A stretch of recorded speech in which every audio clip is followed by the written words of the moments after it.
নিশ্চিন্তে ঘুমোতে যান, শান্তিতে মায়ের কোলে। কাউন্টিংয়ের প্রথম দিকে দেখাবে বিজেপি জিতছে, আর সূর্যাস্ত হবে, ওদের বিদায়াস্ত হবে।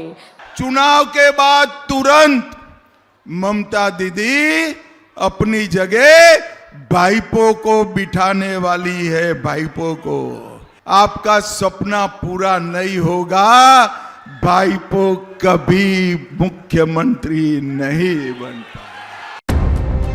ভোটের মুখে তেড়ে ফুঁড়ে নেমেছে কেন্দ্রীয় এজেন্সি।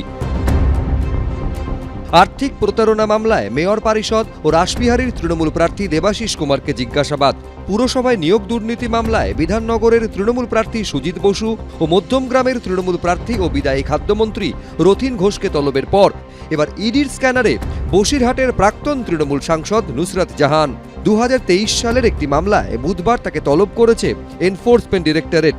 2023 সালে বসিরহাট থেকে তৃণমূলের টিকিটে জিতে সংসদে পা রাখেন নুসরাত জাহান। 4 বছরের মাথায় তার বিরুদ্ধে কোটি কোটি টাকার দুর্নীতির অভিযোগ ওঠে।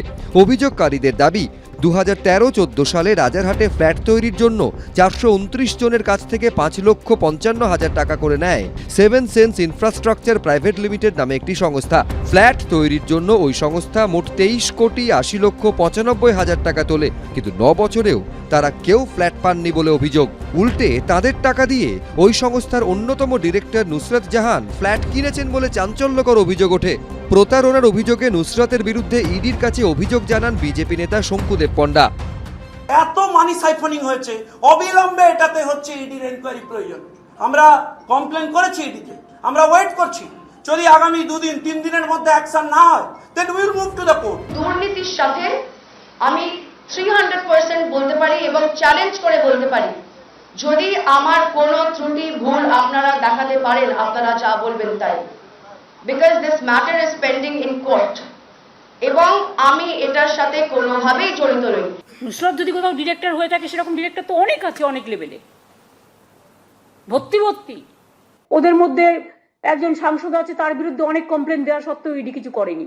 আমি আর নামটা বলবো না, কারণ কমপ্লেনগুলো ওরা করছে, আমি বলবো না। চিট ফান্ডের সাথে যুক্ত ছিল, চিট ফান্ডের মালিকের সাথে বিদেশে ঘুরতে গিয়েছিল, সব তথ্য তাদের বিরুদ্ধে থাকা সত্ত্বেও তাদের কেন ডাকা হয় না? 2023-এর 12 সেপ্টেম্বর সিজিও কমপ্লেক্সে নুসরাতকে প্রায় 6.5 ঘন্টা ধরে জিজ্ঞাসাবাদ করে ইডি। 2024-এর জানুয়ারিতে আলিপুর আদালতেও হাজিরা দেন প্রাক্তন তৃণমূল সাংসদ। এবার প্রথম দফার বিধানসভা ভোটের আগের দিন ফের তাকে ডেকে পাঠালো ইডি।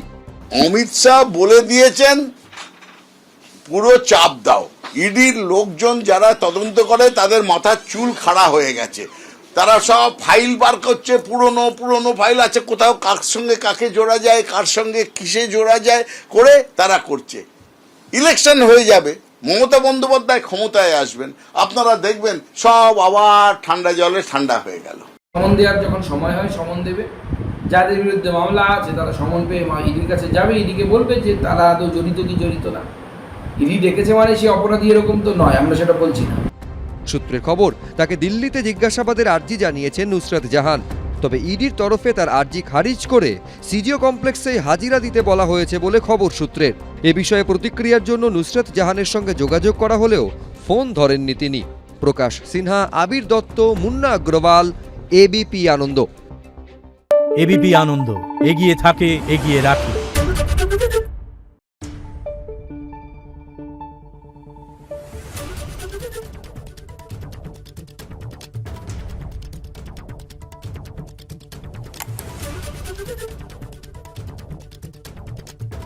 Thank you.